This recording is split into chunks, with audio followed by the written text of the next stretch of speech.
I can tell that we are in a celebratory mood, and we appreciate that and want to join in the celebration. I am going to ask that those who are celebrating loudly in the back, that you might let us deliver the important remarks we want to make so that we can get on together with the celebration.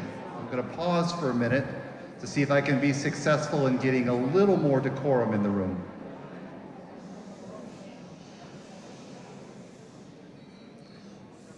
Wow, you really listened. Thank you.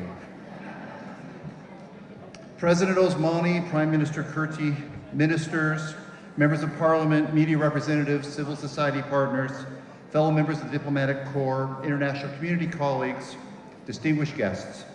I am truly honored to join you today to celebrate 25 years of the National Democratic Institute in Kosovo. The United States government has a long and proud history of working with NDI here.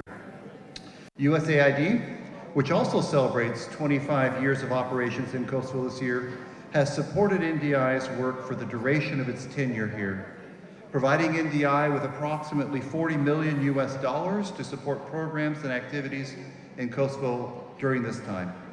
Now, the reason for this US government support for NDI in Kosovo is really simple. NDI's work in Kosovo is efficient, cost-effective, and has had major impact. NDI has played a critical, and some might argue essential role in the development and sustainment of democracy in Kosovo. And all of you gathered here today are proof of NDI's success. You represent a broad array of political parties, many of which received critical support from NDI with training on party organization, policy development, and campaigning in the years after the war.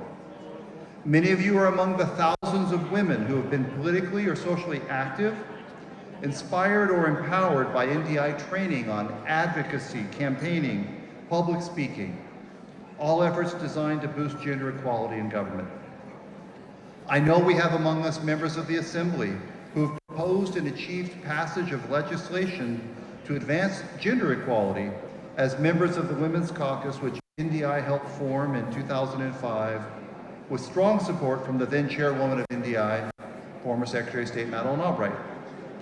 For those of you who served in the Assembly, your earliest memories as an elected official may very well be training on legislative procedures which NDI organizes for new members. I also know that we're joined by representatives from local organizations that NDI has trained to monitor the elections that make the Assembly possible in the first place. And of course, NDI has also played an important role in working with media organizations to detect and counter misinformation, to give voters the tools they need to participate effectively in elections.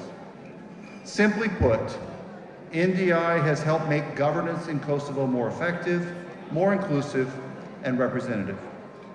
I know NDI is very proud of what has helped the people of Kosovo to achieve, and so are we. I want to reiterate that the United States government is equally proud of how the American people, including through NDI, have supported the people of Kosovo in establishing and maintaining, and these words are important, a sovereign, democratic state, and to advance in its inevitable trajectory to take its place within Europe, including European institutions such as the EU and NATO. Now, with your indulgence, I'd like to take just a few minutes to give a reminder of the United States government's position on Kosovo. I do so because I think it is very important that there be no misunderstanding or misrepresentation of the position of the United States. In 2008, the United States recognized Kosovo as a sovereign, independent state. We did so on the basis of firm commitments from the authorities of Kosovo at that time that they would implement fully commitments made in the Ahtisaari Plan to establish a democratic, multi-ethnic, and inclusive state. The U.S. position is unchanged, it is firm, it will not change. We therefore do not give credence to any effort to call into question the status of Kosovo or its institutions. Good morning, I'm retired General Wes Clark, and I'm here in Kosovo. I'm sorry I missed the 25th anniversary celebration last week, but I want to say I'm really happy to congratulate NDI on its 25th anniversary here in Kosovo. You know, all of us who worked with President Clinton on his campaign to end ethnic cleansing that resulted in Kosovo's independence, we're so proud of Kosovo, the people in this country, and the progress that you've made. And every time I come back here, I'm just so proud of you and the work you do, and especially NDI. You've been an integral part of transforming Kosovo from a part of Serbia into a great functioning democracy. Your work with political parties, your work on transparency in the parliament, your work on information integrity, these are all foundations for democracy, and you've been there with this great little country every step along the way. So thank you, NDI. I know Madeleine Albright would be proud of what you're doing.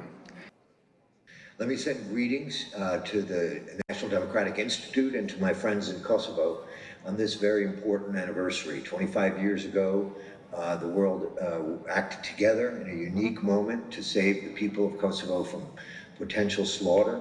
It's one of the things I'm most proud of in my time in government, and I know something Madeleine Albright was proudest of in her time as Secretary of State. And I know that she is proud of the work that the NDI and all of you do every day in promoting the democratic values that have made Kosovo such a success in these last 25 years. 25 years ago, I was a 20-something reporter who traveled to Macedonia to talk to refugees from Kosovo as they poured across the border. They told harrowing tales of the violence that they had escaped and the repression that they had endured. What they may not have then known is that they had a friend, Madeleine Albright, the US Secretary of State and former refugee from Nazi and Soviet terror. Madeleine Albright had thrown her weight behind the NATO intervention that would ultimately result in their national liberation. She lived by the principle that aggression should not pay and the principle that bullies had to be stopped. Kosovo proved ground zero in that effort.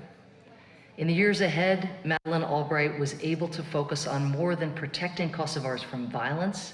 She understood that an end to war was not the same as lasting peace.